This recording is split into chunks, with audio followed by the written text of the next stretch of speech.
finally, mula naman kay Sherilyn Ortega yung Taguig. Lord, kailan po akong isa-shout out to Dingdong sa Valley View? Okay, nako, eto na Lord, Sherilyn. Sumagot ka si Lord, shout out sa'yo, hindi lang sa'yo, kundi sa buong pamilya mo pa, buong barangay, lahat ng taga-Taguig. Sumpa yan, sumpa. Eh, sumpa. Sa studio para makalaro ka one of these days, okay? Yan ang sumong street. Papo.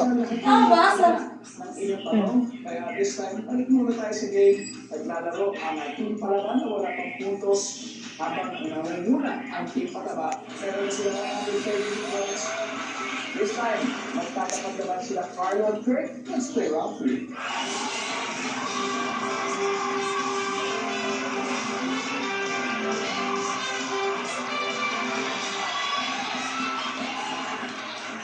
Top 7 answers are on the board.